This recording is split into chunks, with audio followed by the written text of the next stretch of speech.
puis alors j'ai commencé à lire, et puis alors, moi je parle pour les sons parce que je ne comprenais pas l'arabe à l'époque, mais il y a des sons merveilleux, mais c'est vraiment de la belle prose. Moi j'ai une oreille musicale, j'aime beaucoup les beaux sons, mais quand on entend le Coran, c'est magnifique. Enfin, je ne sais pas comment un homme a pu faire des beaux textes pareils. En plus, tous ces textes ont des significations profondes.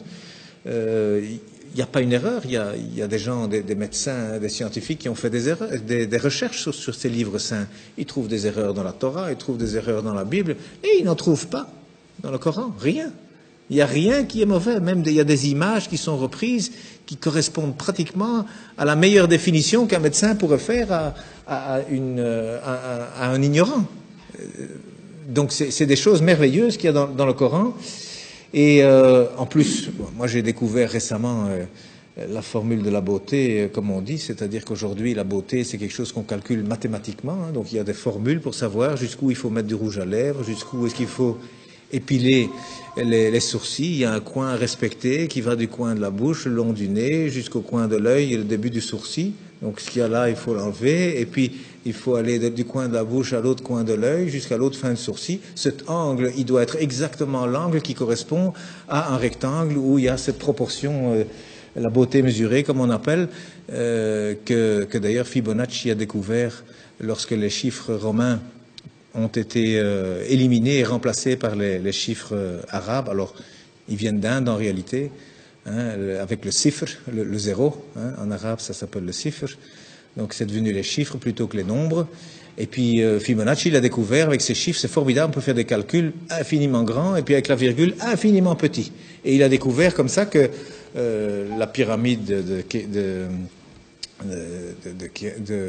Khéops, le Parthénon, enfin tous ces beaux bâtiments, même en Italie, il a découvert qu'il y a toujours la bonne proportion. Même les peintures, il a découvert que toujours c'est au même endroit que doivent se trouver le centre du tableau. C'est pas au centre, hein, non, c'est quelque part 1 sur 1,618. Donc il y a des proportions. Eh bien aujourd'hui on retrouve, la Mecque se retrouve sur la terre aujourd'hui. Hein, lorsque vous avez 1 et 1,618, eh bien cette ligne, elle passe à travers la Mecque, à travers la Kaaba au mètre près. Et la distance entre la Kaaba et le pôle Nord fait 1, et entre la Kaaba et le pôle Sud fait 1,618. Ça veut dire qu'Abraham, il a abandonné sa femme, enfin sa servante Hajar, avec son fils Ismaël. Elle a dit, pourquoi ici? Dieu m'a dit ici. Donc il semble qu'aujourd'hui, c'est par rapport en tout cas, et c'est même lié au village de Greenwich, qui a servi à dessiner la carte de cette terre, hein, parce que le milieu c'est Greenwich. Eh bien, c'est considéré là comme le centre de beauté que tous les peintres utilisent aussi. D'ailleurs, depuis Leonardo da Vinci, il a dessiné des tas de choses. Vous savez, le corps, 1,618. Le nombril, il est à 1 mètre du sol. La taille idéale, c'est 1,618 m. Donc, il y a plein de choses. Les dents même, la dent du milieu, elle fait 1,618. À côté, elle fait 1. La bouche, elle fait 1,618. Le nez, il doit faire 1. Il y a des chirurgiens esthétiques aujourd'hui qui utilisent ces mathématiques pour corriger les visages.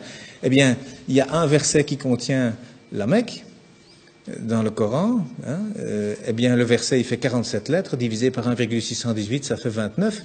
Pile poil le début du mot Mecca. Enfin, c'est un bas de Becca, mais c'est pile poil à cet endroit-là. Donc, je veux dire, quand on découvre des choses comme ça, et il y en a encore hein, dans le Coran, il y a des vérités comme ça mathématiques, on se dit, c'est quoi ça?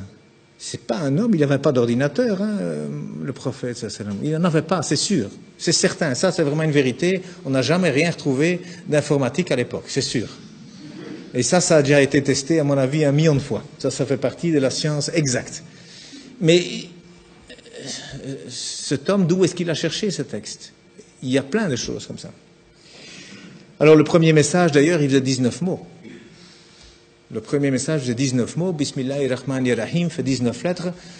Il y a 6 fois 19 sourates, il y a 142 fois 19 le mot Dieu dans le Coran, il y a 3 fois 19 fois le miséricordieux dans le Coran. Ce chiffre 19 dans le Coran, c'est aussi quelque chose d'incroyable. Mais donc le premier message, c'était, voilà, informez-vous. Au lieu d'interpréter, d'abord le savoir. D'abord savoir de quoi on parle. Et le dernier message du prophète, dont on dit qu'il est mauvais pour les femmes, eh bien, il a dit, soignez vos femmes, et pour la prière, ne l'abandonnez pas. Alors, moi je dis, une religion où le premier message et le dernier message sont ainsi, je ne vois pas très bien ce qu'on doit craindre. Donc,